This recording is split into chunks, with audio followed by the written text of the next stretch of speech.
क्या मकड़ी सांप को मारकर खा सकती है?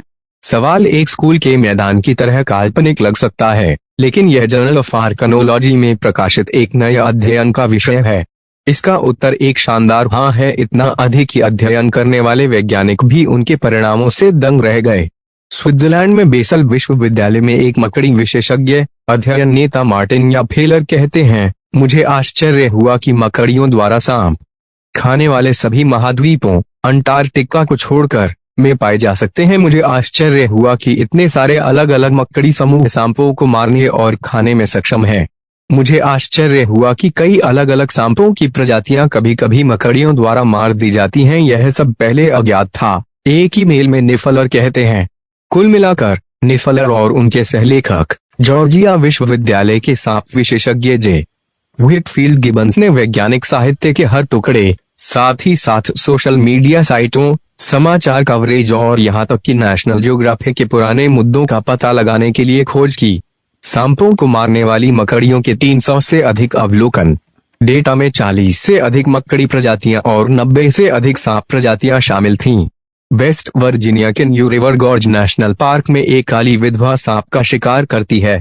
जूलिया स्टेटलर द्वारा फोटो। जैसा कि आप उम्मीद कर सकते हैं, बड़े मकड़ियों जैसे कि टारेंटुला उन लोगों में से थे जो एक सरीसृप को लेने की सबसे अधिक संभावना रखते थे, लेकिन वे सांप खाने वाले नहीं थे। इसके बजाय एक मकड़ी परिवार जिसे थेरिडीड्स के रूप में जाना जाता है, जिसमें काली विधवाएं और उनके परिजन शामिल हैं, सबसे अधिक सांपों को पकड़ने के लिए जिम्मेदार थे।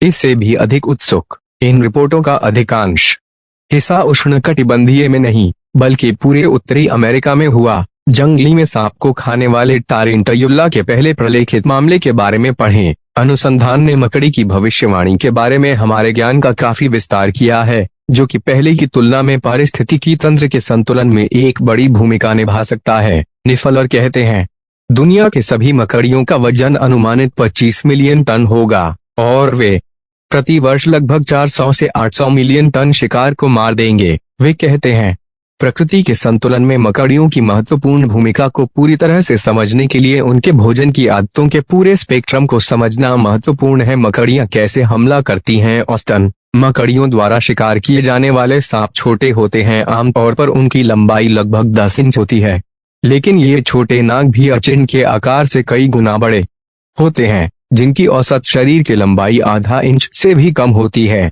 देखें 10 तस्वीरें जो आपको मकड़ियों से प्यार कर देंगी। ज्यादातर मामलों में, जैसे कि थेरिडीड्स, ये छोटी छोटी मकड़ियां बेहद सख्त जाले बनाती हैं, जो अक्सर जमीन तक फैल जाते हैं और पहले से न सोचा सांपों को फंसाते हैं।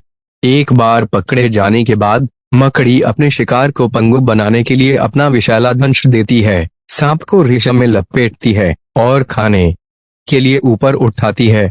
मकड़ी के काटने में पाचन एंजाइम सांप के कोमल हिस्सों को वैसे ही द्रवीभूत कर देते हैं जैसे वे मक्खी के साथ करते हैं। फिर मकड़ी अपना समय अंदर तक घिसने में लगाती है, कुछ भोजन दिनों और यहाँ तक कि हफ्तों तक फैला रहता है। हालांकि मैं हर समय इस बारे में बात करता हूँ कि मकड़ी का रेशम कितना मजबूत है, मुझे लगता है कि मैं अभी भी इस अविश्वसनीय सामग्री को कम करके आंका था। एक मकड़ी वैज्ञानिक और इरेक्नोफाइल्स के संपादक सेबस्टियन एचेवेरी ने ईमेल द्वारा कहा, मैंने यह मान लिया था कि एक सांप अपना रास्ता चीर कर सुरक्षित निकल सकता है। सांप मूल रूप से सभी रॉक हार्ड एब मांसपेशियां हैं। लगभग 30% सांप भी जहरीले थे, जैसे new world coral snake, Australian brown snake, rattle snake और नियोट्रॉपिकल लॉन सहित स्नेक।